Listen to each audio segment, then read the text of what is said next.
there's a lot of talk in Ireland right now about the scourge of illegal immigration. But just as big a problem, I believe, is legal immigration.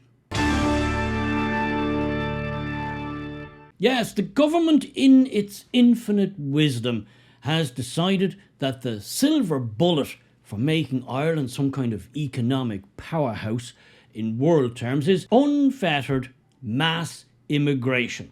Because, as we all know, Irish women have just stopped having babies. Now, there's a lot of reasons for that, and I won't go into them here, but it's just the truth of the matter. In fact, it's now come out just recently that all the population growth in the complete continent of Europe is through immigration from other parts of the world. The birth rates are an absolute disaster, way below replacement rates. So that's a separate issue. That's not what this video is going to be about. So Ireland has now embraced this multicultural mass immigration model, and that is to spur growth. Basically, the more bodies you can cram into a place, well, they all need shoes, they all have to eat, and they all need jumpers and jackets and all kinds of stuff. They're consumers. They consume things. They buy things, even if the money they buy them with is handed to them in the local post office by you and I in the government. They're still consumers. They need to buy things. Therefore, Tesco, Lidl, Aldi, Dunnes, they all need to open more shops so that they can buy them in. You see how it works? It's basically a Ponzi scheme. So the downside of all of that is, well, there's many downsides. The biggest downside at the moment for us in Ireland is the housing crisis, because it's all well and good enticing people to come to your land. And there are many ways you can do that, and I'm going to talk about that in a minute. But the downside is they have to live somewhere. And eventually, any country, and especially a very small country like Ireland, you just run out of houses. You run out of flats, apartments, sheds, hovels, tunnels. You run out of accommodation. And that's exactly where we are at the moment in Ireland. There's simply no accommodation. No accommodation for the people coming in, and even way worse than that, there's no accommodation for the native Irish. So the Irish who have kids, many of them, hundreds of thousands it's estimated, are still living at home with their parents in the box room or whatever, well into their late 20s and 30s. Not because they want to, because they have no choice to.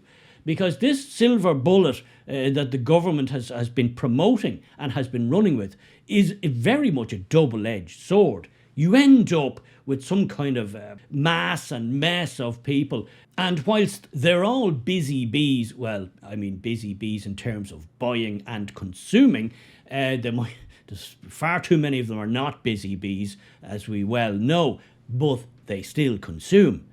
As I said, they mightn't have made anything or earned anything or done any work to get it, but they're still given it from somewhere, and they go and buy food with it and shoes and other things. They're consumers. GDP goes up a notch. The more consumers, the more GDP. You see how it works.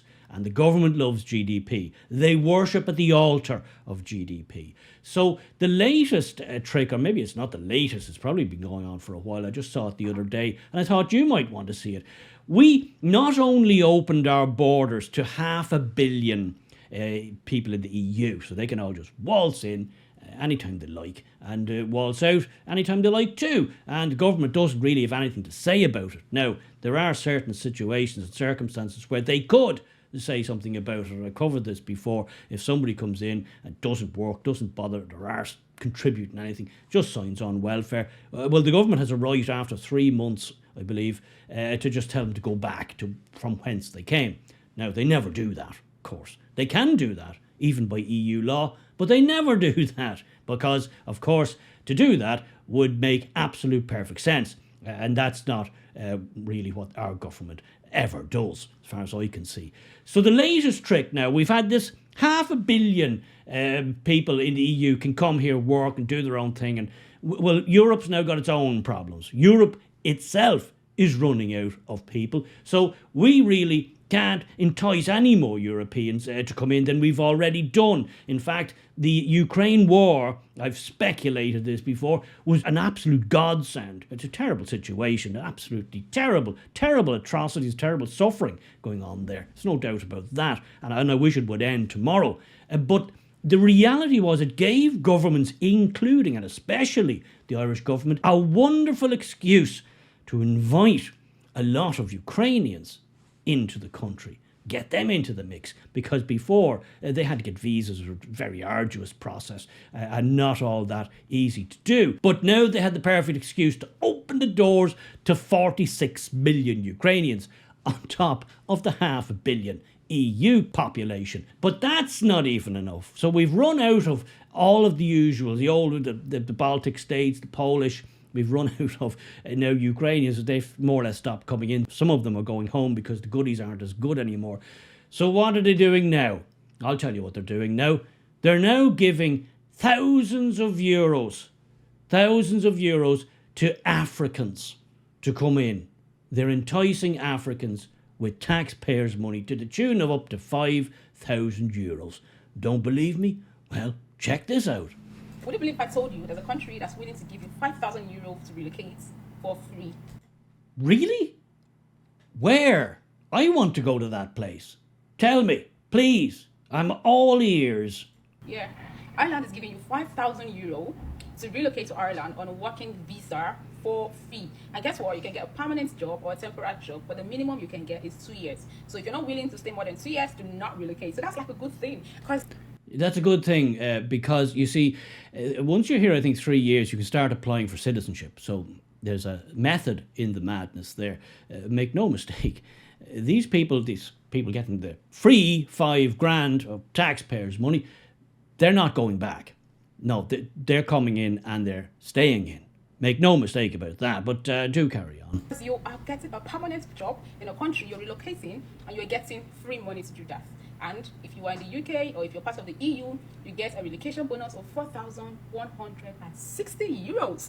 But if you're in Nigeria, Ghana, Cameroon, like you're outside the EU, guess how much you're getting? 4,710 euros, guys. This relocation package channels your flights, your visa, your registration, your accommodation, everything. But all you need— everything.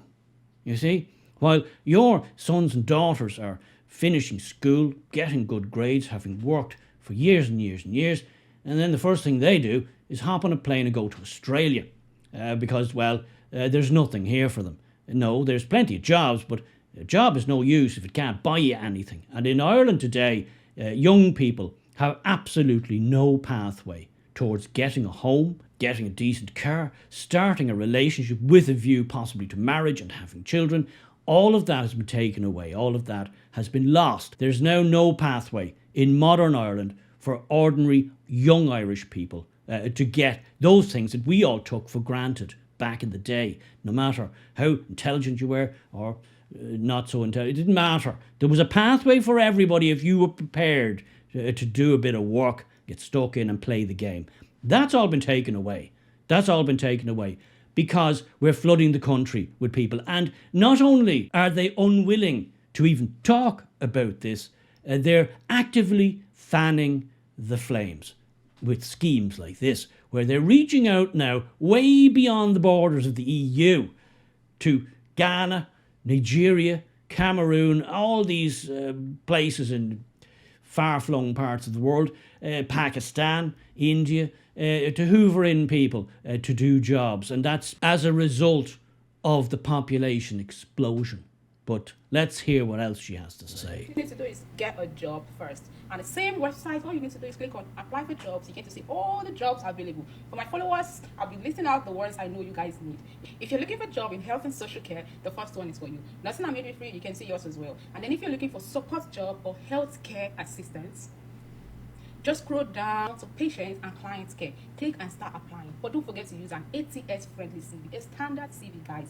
ATS is what determines if your CV makes it to the recruiter's desk or to the bin. If you've always been applying and you don't even get response at all, it's because your CV is not ATS friendly. I can help you with that. Click the link on my bio, select personalized CV, and once I get a notification, I would contact you. Guys, if you're interested in this relocation package, comment relocation, and I'll send the link where you can read all the eligibilities and start making your job application. To move to Ireland in 2025, before they start changing the rules, you know how they change rules around here?